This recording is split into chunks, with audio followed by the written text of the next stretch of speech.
आजकल कंबोडिया के हवाले से, लाओस के हवाले से, थाईलैंड के हवाले से एक स्कैम चल रहा है। मैं आपके साथ थोड़ा शेयर कर देता हूँ। कंबोडिया में स्पेशली ये काम चल रहा है, वो ये है कि आपके कंट्री से, इंडिया से, पाकिस्तान से, बांग्लादेश से लोगों को कहा जाता है कि कंबोडिया में आ जाओ, 1000 US डॉलर आपको सैलरी दी जाएगी, बेसिक सैलरी, और आपका काम ये है वो है। जरा वो देखते हैं बंदा पढ़ा लिखा, उसे कहते हैं भाई आपको कॉल सेंटर पे जॉब दिला देंगे, आपको फलां जगह पे काम जॉब दिला देंगे, वहाँ पे बहुत ज्यादा मजदूरी मिल रही है, बेसिक सैलरी अच्छी है। ये चीज़ें, ये ख्वाब सारे दिखा के आपका पासपोर्ट लेके आपको डॉक्यूमेंटेशन कंप्लीट करके कंबोडिया भेज देते हैं। भाई बड़ा सस्ता सा वीज़ा कंबोडिया का। इवन का मलेशिया से आप लगवाओ ना, 160 रिंगिट का है बेसिक उसकी जो प्राइस है। अच्छा, तो वहाँ से आपको वीज़ा लगवा के इधर भेज देंगे कंबोडिया। एंट्री भी अच्छी है, आराम से मिल जाती है। इंडियन लोगों के लिए स्पेशली आराम से एंट्री मिल जाती है। चलो पाकिस्तानियों के लिए वो थोड़ा सा पूछते हैं, वो लहदा बात। तो एंट्री कर दी है, उसके बाद आपका पासपोर्ट वो जब्त कर लेते हैं। उसके बाद आपको ब्लैकमेल करते हैं, इतने पैसे दो, इतने पैसे दो, इतने पैसे दो। बहुत सारे लोगों से मेरा दोस्त मिल चुका हुआ है ऑलरेडी। बहुत सारे लोगों की ये कहानी है, किसी ने 50,000 रुपया इंडियन दिया हुआ है, किसी ने 1 लाख इंडियन दिया हुआ है। उसके बाद एजेंट ने उनको ब्लैकमेल किया, फिर उन्होंने एजेंट को बाकी पैसे दिए, एजेंट ने पासपोर्ट दिया, मगर उनका फ्यूचर भी खराब हो गया। उनको कईयों को कहा जाता है, थाईलैंड के हवाले से कईयों को कहा जाता है जी यहाँ से आपको अमेरिका भेज देते हैं, यहाँ से आपको यूरोप भेज देते हैं। डन बेसों की बातें हैं। इस मतलब ये कि बेसिकली यही बात होती है कि आपका पासपोर्ट ले लेना आपसे। जब आपका पासपोर्ट ले लिया, फिर आप उस बंदे के शिकंजे में हो भाई। फिर भूल जाओ कौन सा अमेरिका, कौन सा यूरोप, कौन सा कनाडा। उसमें ये होता है कि आपका पासपोर्ट ले लिया, फिर उसने डिमांड करनी है ये इतने पैसे दो और आपको देने पड़ने हैं। आप कुछ कर भी नहीं सकते। ये चीजें होती हैं। बहुत सारे लोगों की ये भी कहानी है कि उन्होंने फिर वहां पे अपना असर और रसूख दिखाया इंडिया के अंदर। वो जो एजेंट था उसको, उसके घर वालों को तो थोड़ा डाल के दरमियान में, जो भी जिस तरह के मामला होते हैं, पंचायत वगैरह कर करा के या वैसे भी लड़ लड़ा के उस बंदे से पासपोर्ट हमने वापस ले लिया। मगर उसमें नुकसान किसका हुआ? आपका हुआ। बेसिकली आपका टाइम ज़ाया हुआ।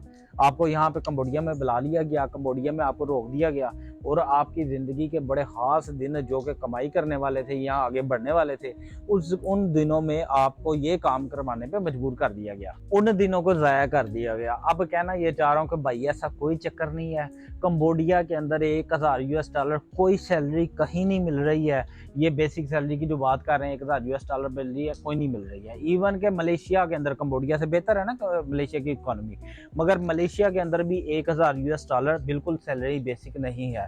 और ये बात होगी। बल्कि नॉर्मल जो बंदा कमा रहा है वो भी 1000 US डॉलर नहीं कमा रहा मलेशिया के अंदर। 1000 US डॉलर बहुत ज्यादा अमाउंट है। और मलेशिया तो 4000 समथिंग बनते हैं, 4500 रिंगट बनते हैं। ये बहुत बड़ी अमाउंट है। तो मलेशिया के अंदर भी वो ही इंसान धोखा खाता है जो इंसान चाहता है कि उसको धोखा दिया जाए, क्योंकि वो लालच में आ जाता है। जब आप लालच में आ जाते हो और लालच आपके ऊपर हैवी हो जाता है, हावी हो जाता है, गलबा पा लेता है, तब इंसान धोखा खा जाता है। तो ये चीज़ है कि लालच को कंट्रोल करें, ऐसा कुछ भी नहीं है। और यहाँ पे ये ह्यूमन ट्रैफिकिंग का आपको पता है, ये स्कैम है बहुत बड़ा जो एजेंट हजरात कर रहे हैं कि यहाँ पे लोगों को लाके फंसा देते हैं कंबोडिया वगैरह के छोटे छोटे कंट्रीज में, और मुख्तलिफ किस्म के बाग दिखाते हैं, हम यहाँ पे ऐसे करेंगे, वह पे करेंगे। ऐसा कुछ भी नहीं होता मेरा भाई।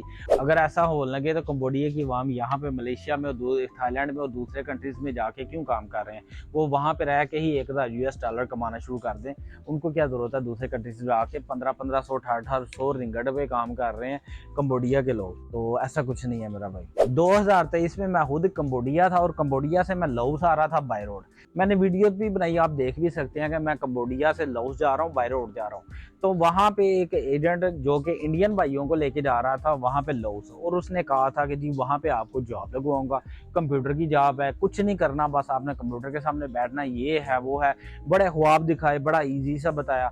और उसके अंदर कोई 15 इंडियन भाई थे, उन सब को वो लेके आया। खैर मेरा जो था, जहाँ पे मैं ठहरा हुआ था, जिस रेस्टोरेंट के ऊपर बना हुआ था होटल, नीचे रेस्टोरेंट था, तो मैं होटल के ऊपर जाके स्टे कर लिया। नेक्स्ट डे में आया तो वो नीचे ही बैठे हुए थे, खाना खा रहे थे। मैंने कहा भाई आप लोग सारे इधर किधर कैसे? वो कहते जी एजेंट रात को भाग गया हुआ है। तो उसने कहा था कि मैं जॉब लगवाऊंगा, और इंडिया वाले भाइयों को वहां पे बिठा के, कमरे में बिठा के, यहाँ पे जो भी उसने लेके दिया था, उनकी रहाइश का निज़ाम जो भी था, वहां पे बिठा के सबको वह भाग गया। अब सारे अपने खर्चे से वहां पे रह भी रहे हैं और अपने खर्चे से खाना भी खा रहे हैं। तो इस तरह ये लोग स्कैम करते हैं, मुख्तलिफ किस्म के बाग दिखाते हैं। सब्ज बाग आपको दिखाते हैं, जिस तरह मेरे पीछे आपको सब्ज सब्ज बाग नजर आ रहे हैं ना, इस तरह ही आपको सब्ज बाग दिखाते हैं कि आपकी जिंदगी में ये कर देंगे, वो कर देंगे, बड़ी आसानियां पैदा हो जाएगी। आपका वहाँ का टूर लगा देंगे, वहाँ से आपको अमेरिका भेज देंगे, वहाँ से कनाडा, वहाँ से यूरोप, और डंकी लगा के आपको ऑस्ट्रेलिया। इस तरह की सारी बातें हैं, कहानी है। ओरिजिनलिटी ऐसा कुछ भी नहीं है। हम यहाँ पे मलेशिया में रहते हैं मेरा भाई, मलेशिया से ऑस्ट्रेलिया बड़ा आपको इजीली बड़ा आसान नजर आता होगा अगर मलेशिया से ऑस्ट्रेलिया। आपको मैं बताऊं, यहाँ से मलेशिया से ऑस्ट्रेलिया अगर आप वैसे भी टिकट लेते हो 700 रिंगट की, 600 रिंगट की या 800 रिंगट की टिकट आ जाती है फ्लाइट टिकट। और यहाँ से बाय सी भी आप वहाँ पे जा सकते हो अगर लीगल वे है आपके पास, लीगल आपके पास डॉक्यूमेंटेशन है, इतने की है। समटाइम तो प्रमोशन भी लग रही होती है और 400-500 रिंगट में भी टिकट मिल जाती है। ये ऑस्ट्रेलिया की मैं बात बता रहा हूँ, मलेशिया से ऑस्ट्रेलिया की। और अगर आप देखोगे यार यहाँ से तो जाना बड़ा आसान है, मगर उसके लिए वीज़ा भी तो चाहिए ना। अगर आप सोचोगे यार मैं बाईस ही अगर कोई डंकी शंकी लगा लूंगा, तो ये सिर्फ बातें हैं। एजेंट हजरात इस तरह की बातें सुना के ना हमारे पाकिस्तान में भी और इंडिया में भी लोगों को कहते हैं कि वहां से ऑस्ट्रेलिया आपको भेज देंगे, ये ऐसे कर देंगे, वैसे कर देंगे।